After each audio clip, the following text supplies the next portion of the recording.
नमस्कार, आप देख रहे हैं प्रदेश का सबसे भरोसेमंद news channel India news Rajasthan और आपके साथ मैं हूं रंजना सिंह राठौड़। हमारी खास पेशकश बड़ी बहस में आपका बहुत स्वागत है। आज हम बात करेंगे डेंगू समेत कई मौसमी बीमारियों की। राजस्थान में डेंगू ने हाहाकार मचा के रखा हुआ है। डेंगू के नए वेरिएंट का हमला इस कदर हुआ है कि घर घर में डेंगू के मरीज मिल रहे हैं। हालात तो अब ये हो चुके हैं कि इस साल अब तक केवल जयपुर में सवाई मानसिक अस्पताल में ही 50 पीड़ितों की डेंगू के कारण मौत हो चुकी है। अस्पताल में मौसमी बीमारियों के कारण मरीजों की जबरदस्त भीड़ उमड़ रही है। हालात यह हैं कि डेंगू समेत मौसमी बीमारियों के मरीजों में गंभीर मामलों की संख्या इस महीने में भी तेजी से बढ़ी है। हालांकि चिकित्सक इसके पीछे अलग अलग कारणों के साथ मरीजों की लापरवाही को भी बड़ा कारण मान रहे हैं। मानसून की विदा होने के साथ ही मौसमी बीमारियों का दौर शुरू होने लगा है, लेकिन कुछ समय बाद ही मौसमी बीमारियों के मामलों में गिरावट भी होने लगती है। लेकिन इस बार मौसमी बीमारियां लगातार जारी हैं। इनमें भी डेंगू का आतंक सबसे ज्यादा है। इस साल एक अरसे बाद नवंबर महीने का एक सप्ताह गुजरने के बावजूद मौसमी बीमारियां कंट्रोल में नहीं आ रही। राजधानी जयपुर समेत प्रदेश के लगभग हर हिस्से में मौसमी बीमारियों के मामले सामने आ रहे हैं। तो वहीं राज्य सरकार ने डेंगू की रोकथाम के लिए ज्यादा से ज्यादा टेस्टिंग और सैंपलिंग के निर्देश दिए हैं। इसी बीच सवाल ये उठते हैं कि आखिर डेंगू से कैसे जीतेंगे हम? क्या डेंगू के इलाज को लेकर अस्पतालों में पुख्ता इंतजाम है? और लोग खुद भी डेंगू समेत दूसरी मौसमी बीमारियों को लेकर कब सतर्क होंगे?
तो डेंगू के जो मरीज है वो लगातार बढ़ते जा रहे हैं। ऐसे में लोग खासे परेशान हैं, क्योंकि अक्सर ऐसा होता है कि मौसमी बीमारियों के साथ मौसम जैसे ही बारिश का शुरू होता है, सर्दियां आती हैं, मौसमी बीमारियां भी देखने को मिलती हैं, लेकिन धीरे धीरे इनका संक्रमण कम होता हुआ भी देखा जाता है। लेकिन इस साल तस्वीर कुछ बिल्कुल ही अलग है। नवंबर का पहला सप्ताह आने को बेहद करीब है। ऐसे में अभी तक भी बीमारियां जो है अपने स्तर पर हैं और लगातार लोगों को संक्रमित यहाँ पर डेंगू का नया वेरिएंट कर रहा है, जिससे लोग खासे परेशान हैं और यह आंकड़ा दिन प्रतिदिन बढ़ता जा रहा है और ये चिंता का विषय है। ऐसे में स्वास्थ्य महकमा हालांकि सतर्क है, पूरी तरीके से एक्शन मोड में नजर आ रहा है, लेकिन बावजूद इसके जो मरीजों का आंकड़ा है डेंगू का वो लगातार बढ़ रहा है। इन सबके बीच अन्य बीमारियां भी पैर पसार रही हैं। कोरोना भी अभी खत्म नहीं हुआ है।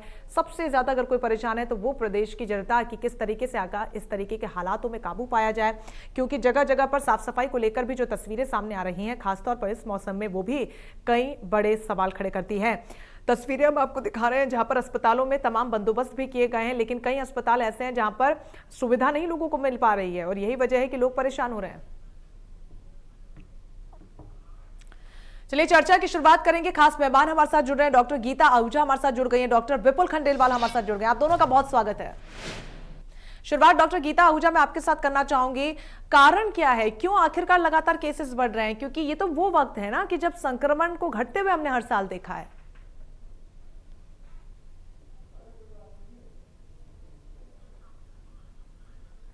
गीता जी आप अनम्यूट कीजिए अपने आप को, आपकी आवाज नहीं मिल रही है। अब ठीक है, मेरी आवाज आ रही है? बिल्कुल बिल्कुल, कहिए। हाँ जी, हाँ जी। इसका एक खास वजह यह है कि अभी आजकल जैसे कि दिवाली भी गई है तो खूब सारी घरों के आसपास बहुत ज्यादा गंदगी फैली हुई है और पानी भी इकट्ठा हो रहा है जगह जगह पर। इस वजह से डेंगू फीवर बहुत ज्यादा फैल रहा है, मच्छर पल रहे हैं हर जगह। डेंगू फीवर की बीमारी सबसे ज्यादा इस टाइम पे फैल रही है। वायरल फीवर है मौसमी बीमारी में, और इस वजह से क्या है कि प्लेटलेट्स कम हो रहे हैं लोगों के और फीवर इतना हाई हो रहा है, अलग अलग किस्म के सिम्टम्स पल रहे हैं मरीजों में। और भर्ती हो रहे हैं मरीज डेंगू फीवर और वायरल फीवर करके, ज्यादातर इस टाइम पे बीमारियों करके भर्ती हो रहे हैं मरीज। बिल्कुल, जिस तरीके से आंकड़े बढ़ रहे हैं वो अपने आप में डॉक्टर विपुल चिंता को बढ़ा रहे हैं। ऐसे में क्या वो चीज है जो लोग कर रहे हैं, या फिर अस्पतालों की तरफ से कौन सा वो लूप होल है जिसकी वजह से ये आंकड़ा बढ़ता ही जा रहा है? क्यों नहीं अब तक इस पर कंट्रोल पा लिया गया?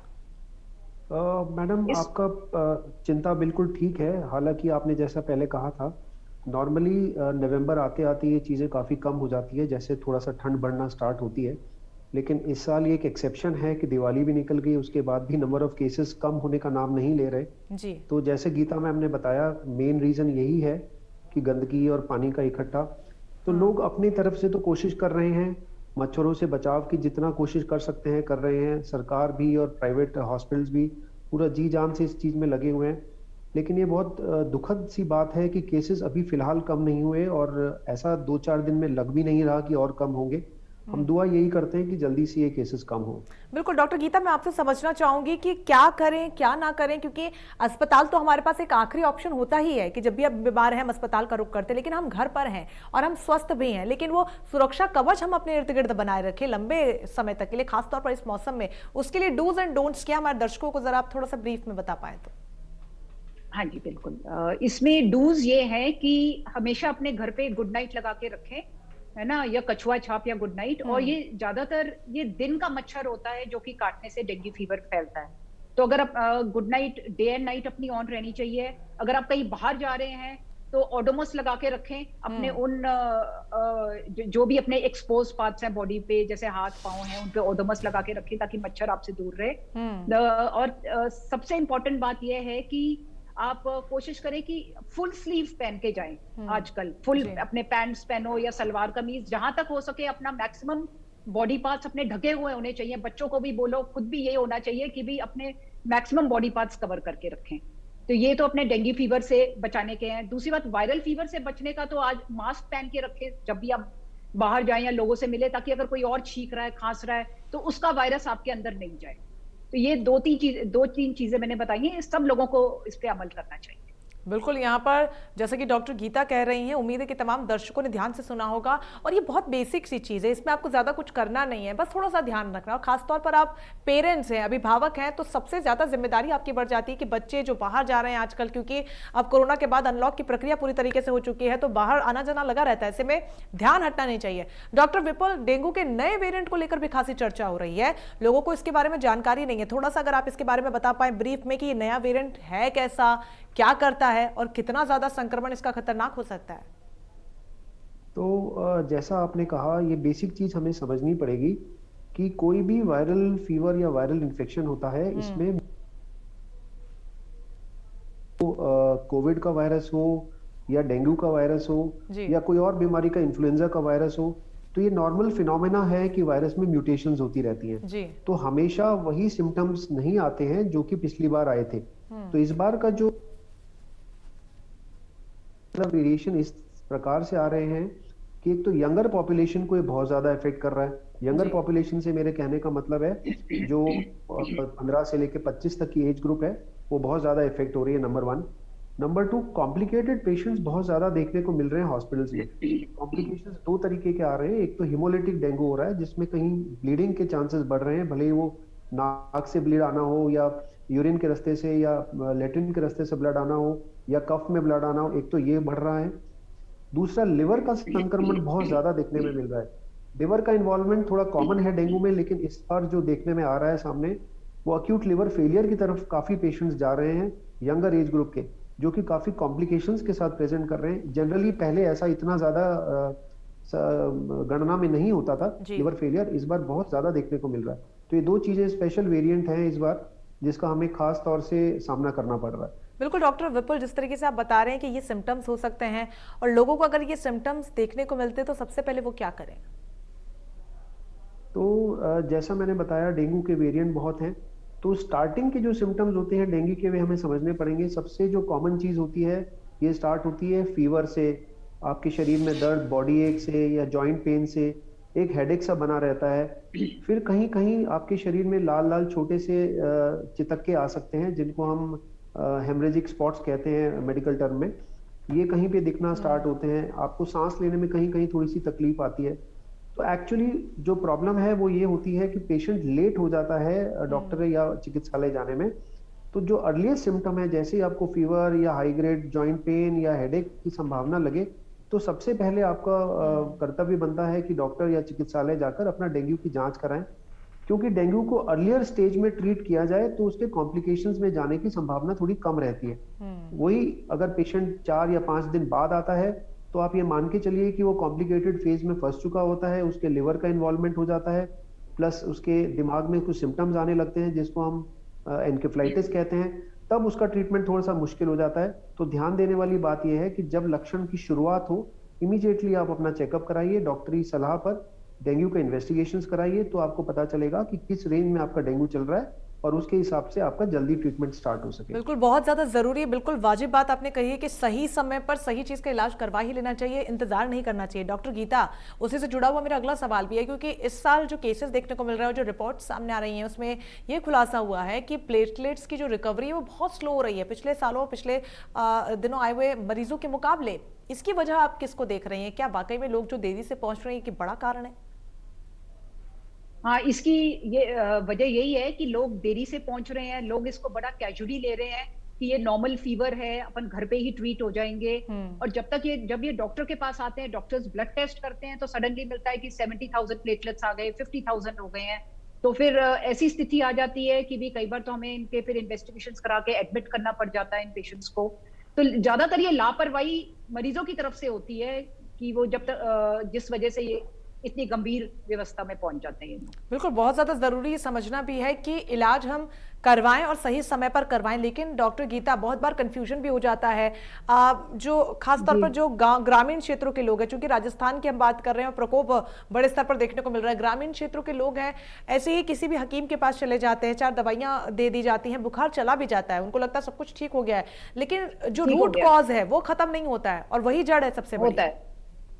और ज्यादातर क्या होता है कि जैसे फीवर ठीक हो जाता है, उसके बाद ही प्लेटलेट्स कम होते हैं। तो मरीज सोचते हैं फीवर ठीक हो गया, अब क्या जरूरत है, मगर उनको फिर उसके बाद इतनी वीकनेस हो जाती है कि वो डॉक्टर के पास कमजोरी करके आते हैं। और जैसे हम कहते हैं भी कमजोरी, ब्लड प्रेशर कम हो रहा है, कमजोरी हो रही है, तो हम वी आर वेरी श्योर कि प्लेटलेट्स कम हो रहे हैं इनके, बिकॉज ब्लड प्रेशर भी फॉल करने लग जाता है इनका। तो इन्वेस्टिगेशन से क्लियर हो जाता है कि प्लेटलेट्स डिप कर गए हैं। तो सोनोग्राफी इन्वेस्टिगेशंस में भी हेल्प करती है, जिससे पता चलता है प्लूरल इफ्यूजन तो नहीं है, कहीं ऐसा तो नहीं ब्लड लीकेज हो रहा है, कहीं कैपिलरीज लीक कर रही हैं, कहीं प्लूरल असाइटिस तो नहीं हो गया, पानी या ब्लड तो नहीं फैल रहा है पेट के अंदर। तो ये सारे हम लोग इन्वेस्टिगेशंस करते हैं, उससे हम नतीजे पे पहुंच जाते हैं कि पेशेंट को एडमिट करना है या घर पे इलाज हो जाता है। तो ज्यादातर हम घर पे भी इलाज कर लेते हैं, पेशेंट्स को डे टू डे बुलाते हैं, प्लेटलेट्स रोज चेक करते हैं उनके, और अगर मानो 50,000 से ऊपर प्लेटलेट्स हैं और पेशेंट का ब्लड प्रेशर और पल्स वगैरह सब ठीक है, तो उनको डे टू डे घर पे भी रह के ट्रीटमेंट मिल सकता है, जरूरी नहीं कि हम एडमिट करें। जी बिल्कुल, बहुत ज्यादा जरूरी है समझना है कि सही डॉक्टर के पास इलाज के लिए जाया जाए। डॉक्टर विपुल, जिस तरीके से बीमारियों ने हमें जकड़ा हुआ है, क्योंकि मौसम ही कुछ ऐसा है, इन सबके बीच हमें ये भी पता है कि कोरोना अभी खत्म नहीं हुआ है। ऐसे में डिफरेंशिएशन अगर मैं जानना चाहूँ, कोरोना का बुखार, डेंगू का बुखार और वायरल का बुखार, किस तरीके से डिफरेंशिएट इसको करें? लोग बहुत ज्यादा जागरूक है नहीं, थोड़ा सा ब्रीफ में आप बता सकें हमारे दर्शकों को। तो एक्चुअली सच पूछा जाए तो बिना टेस्ट के ये बता पाना बहुत मुश्किल है कि मरीज को डेंगू है या सिंपल वायरल है या मलेरिया है या कोरोना है। लेकिन मोटे तौर पे हमें कुछ भी चीजें समझ लेनी चाहिए। जैसे डेंगू का फीवर होता है, उसमें बॉडी एक बहुत ज्यादा होता है, फीवर होता है, हाई ग्रेड फीवर आता है और आपका शरीर बहुत ज्यादा दर्द करता है, जॉइंट्स में बहुत पेन होता है, हेडेक होता है। ये सिम्टम्स जनरली कोरोना में नहीं होते। कोरोना में जो सिम्टम्स इनिशियली आते हैं वो रेस्पिरेटरी आते हैं। रेस्पिरेटरी से मेरा कहने का तात्पर्य है कि पेशेंट को थोड़ा कफ होगा, सांस लेने में थोड़ी सी दिक्कत होगी, छींकें आएंगी, हल्का फीवर आएगा, हो सकता है हाई ग्रेड भी हो, लेकिन जनरली जो होते हैं वो कफ, सांस में तकलीफ और नाक बंद होना, इस तरह की समस्याएं ज्यादा होती हैं, जैसे कि नॉर्मल इन्फ्लुएंजा में होता है। जो नॉर्मल वायरल होता है उसमें भी यही सिम्टम्स होते हैं रेस्पिरेटरी वाले। इसीलिए ये एक पेशेंट से दूसरे पेशेंट को फैलता है, क्योंकि हम खांसी के थ्रू या छींक के थ्रू ड्रॉपलेट इन्फेक्शन हैं। और डेंगू और मलेरिया जो है ये वेक्टर बॉर्न इन्फेक्शन है, यानी कि मॉस्किटो के काटने से होते हैं। तो जो वायरल स्प्रेड हो रहा है ड्रॉपलेट से, उसमें रेस्पिरेटरी यानी सांस के सिम्टम्स ज्यादा होते हैं। और जो मॉस्किटो वाले हैं, जैसे डेंगू मैंने बताया, उसमें हाई ग्रेड फीवर होना, जॉइंट पेन, बॉडी एक, और काफ़ी ज़्यादा हेडेक होना, ये सिम्टम्स कॉमन है। नॉर्मल जो मलेरिया के सिम्टम्स है, मलेरिया भी इन्हीं दिनों में कॉमन है, लेकिन भगवान के आशीर्वाद से इस वक्त मलेरिया हमें बहुत ज़्यादा देखने को नहीं मिल रहा है। तो मलेरिया में भी जो फीवर आता है वो सर्दी लग के आता है, ठंड लग के आता है और काफ़ी हाई ग्रेड आता है। ये मोटे तौर पे डिफरेंशिएट कर सकते हैं। प्लस डेंगू में आपको लाल लाल दाने, जैसा मैंने बताया था, बॉडी पे देखने को मिल सकते हैं, जो कि जनरली कोरोना में नहीं होते हैं।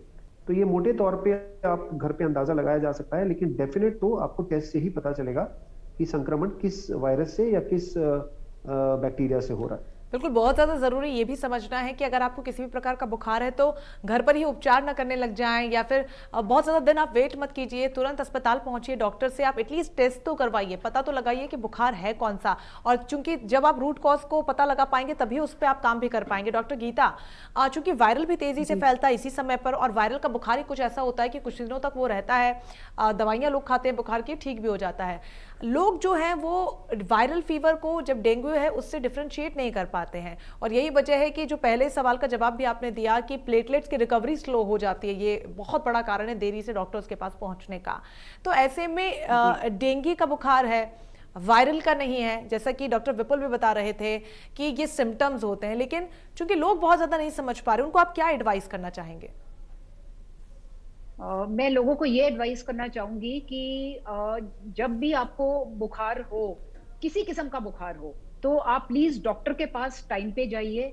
आप घर मत बैठ के अपना खुद केमिस्ट से 2-4 दवाइयां लेके कोशिश करें कि मैं ठीक हो जाऊं और मैं घर पे ही रहूं। आपको इमीडिएटली डॉक्टर के पास जाना चाहिए, उनकी सलाह करनी चाहिए, ताकि वो डिफरेंशिएट कर पाए भी कौन से किस्म का बुखार है ये, और आप अपना ट्रीटमेंट टाइमली करवा लें, और इससे आपकी जान भी बच जाएगी और जल्दी से जल्दी ठीक हो पाएंगे। बिल्कुल, बहुत इंपॉर्टेंट ये भी है। लेकिन खान पान की स्पेसिफिकली अगर मैं आपसे पूछना चाहूँ, क्या कुछ एडवाइस आप खान पान को लेकर करेंगे, क्योंकि कोरोना के दौरान एक बहुत बड़ा योगदान डाइट ने निभाया था। डेंगू की अगर जब बात की जाती है तो डाइट कैसी हो? डेंगू के टाइम पे ये एडवाइस करूंगी कि एक तो फ्लूइड इनटेक बहुत ज्यादा होना चाहिए, जितना हो सके दिन में पानी, हर प्रकार का पानी, जैसे कि आप ORS ले सकते हैं, कोकोनट वाटर ले सकते हैं पानी के रूप में, जूस पी सकते हैं, है ना। और कोशिश करो कि दिन में हर 1 घंटे में पानी जाना चाहिए पेट में। दूसरी बात सबसे इंपॉर्टेंट ये है कि ये कहते हैं कि कीवी एक फ्रूट होता है जिससे प्लेटलेट्स बढ़ते हैं, वो हो जाता है, पपाया हो गया, है ना। और साथ में फ्रूट्स, जितना फ्रूट्स का सेवन जितना करेंगे उतना शरीर में ताकत और आएगी आपके अंदर। और गर्म पानी ज्यादा लेना चाहिए इस टाइम पे, गुनगुना पानी हो गया। कोशिश करें ठंडी चीजें नहीं ले, क्योंकि ठंडी चीजें लेंगे तो वैसे ही शरीर कमजोर है आपका, तो उससे आपको खांसी जुकाम होने का डर रहता है, इम्यूनिटी कम होती है आपकी। तो बिल्कुल ठंडा पानी नहीं पीना, जब भी प्यास लगे गुनगुना पानी पीजिएगा, और लिक्विड डाइट मैक्सिमम पॉसिबल लीजिएगा। और अगर फिर भी आपको लगता है कि वीकनेस बहुत ज्यादा है, आप खड़े भी नहीं हो पा रहे, फिर आपको ड्रिप लगाते हैं डॉक्टर्स हॉस्पिटल में। बिल्कुल, तो लेकिन intake of water should be taken. जी, लिक्विड्स जो है वो बहुत ज्यादा इंपॉर्टेंस है, ज्यादा से ज्यादा पानी पीना बहुत ज्यादा अच्छा है, और जूसेस इसके ऊपर अगर आप लेते हैं तो वो तो सोने पर सुहागा है। डॉक्टर विपुल, लेकिन बात जब बच्चों की होती है तो बहुत ज्यादा एक्साइटेड वो होते ही नहीं है खाने को लेकर, बहुत मुश्किल होता है नॉर्मल खाना भी उनको खिला पाना। तो बीमारियों के दौरान जो एक स्पेसिफिक डाइट प्लान होती है वो बहुत ही मुश्किल हो सकता है पेरेंट्स के लिए। तो पेरेंट्स के लिए डूज एंड डोंट्स क्या होंगे? तो जैसा मैडम ने बताया, पेरेंट्स के लिए स्पेशली बच्चों को ध्यान में रखने के लिए सबसे पहले तो इस सीजन में उनको फुल स्लीव्स के कपड़े पहनाइए, क्योंकि बच्चे अक्सर दिन में बाहर खेलते हैं, हल्की हल्की सी ठंडक आने लगी है। और ये जो डेंगू का मॉस्किटो है, ये बेसिकली डे बाइटिंग मॉस्किटो है। प्लस आपको जैसे ही फीवर हो गया, आपको फ्लूइड्स देने हैं, प्लस डॉक्टरी राय लेनी है। एक चीज का स्पेशल ध्यान रखना है, बच्चे जैसा डाइट अवॉइड करते हैं तो उनको वीकनेस बढ़ जाती है। तो बच्चों को अपनी टेस्ट के हिसाब से उनके बना के दीजिए, जो भी वो खाना चाहे। मना कुछ भी नहीं है मेरे हिसाब से, मना सिर्फ बाहर के ये जो खुले जूसेस मिलते हैं ये नहीं लेने चाहिए, क्योंकि ये बहुत ज्यादा हाइजीनिक की गारंटी नहीं होती है। इसलिए पैक्ड जूसेस दीजिए, या उनके टेस्ट के अकॉर्डिंग सूप्स आप दे सकते हैं। डाइट एडिक्वेट रहेगी, थोड़े प्रोटीन्स बॉडी में जाएंगे तो इम्यूनिटी भी उनकी स्ट्रांग रहेगी। कई चीजों से वॉमिटिंग्स बढ़ जाती है, हम लोगों ने देखा है, जैसे मिल्क। कई बार बच्चे मिल्क नहीं टॉलरेट करते हैं ऐसे फीवर्स में, और माता पिता शायद कोशिश करते हैं ज्यादा से ज्यादा मिल्क बच्चे को दूध पिलाएं, लेकिन आप ये ध्यान रखिए अगर वो टॉलरेट नहीं कर रहा है तो वो और ज्यादा वॉमिट करेगा। तो इजीली डाइजेस्टेबल चीजें दीजिए, खाने में हल्का खाना दीजिए, और उनके टेस्ट के अकॉर्डिंगली उसको मॉडिफाई कीजिए। बाकी वही ध्यान रखने हैं जो बाकी बड़ों के लिए रखने हैं। बिल्कुल, लेकिन बात जब बुजुर्गों की होती है तो इम्यूनिटी सिस्टम उनका वैसे भी बहुत ज्यादा स्ट्रांग होता नहीं है। डॉक्टर विपुल, उनकी डाइट को लेकर कुछ स्पेसिफाई आप करना चाहें? तो बेसिकली बुजुर्गों के लिए जैसा आपने ठीक कहा, इम्यूनिटी ऑलरेडी वीक होती है, प्लस बुजुर्गों को काफ़ी बीमारियां ऑलरेडी एग्जिस्टिंग होती हैं, जैसे कि डायबिटीज़ या कोई और लंबी बीमारी जिसमें इम्यूनिटी वैसे ही वीक हो जाती है। तो इस बुखार के अलावा भी सबसे अच्छा तरीका इम्यूनिटी स्ट्रांग रखने का है कि मल्टीपल फ्रूट्स वेजिटेबल्स दिए जाएं और थोड़े प्रोटीन इंटेक ठीक रखा जाए। जिस भी डाइट में प्रोटीन अच्छा होगा तो बेसिकली इंसान की इम्यूनिटी थोड़ी सी स्ट्रांग रहेगी। अब प्रोटीन की अगर बात करें तो जो नॉर्मल मिलने वाली चीज़ें घरों में मिल जाती हैं आसानी से, पनीर हुआ, रसगुल्ले हुए, दालें हुई, सोयाबीन हुआ, ये रिच सोर्सेज हैं। या कोई नॉनवेज खाता है तो नॉनवेज में अच्छे सोर्सेज हैं। ये आप शुरू से ही अगर डाइट में अच्छा रहेगा तो इम्यूनिटी स्ट्रांग रहेगी। दूसरी चीज़ बुजुर्गों में जो खास बात ध्यान रखनी है, ड्यूरेशन ऑफ इनटेक। कई बार क्या होता है, बुजुर्गों को भूख कम लगती है तो ऐसा जैसे सुबह नाश्ता कर लिया, फिर 6-7 घंटे उन्होंने कुछ नहीं खाया, या दोपहर का खाना खाने के बाद रात के 9 बजे तक भूखे हैं।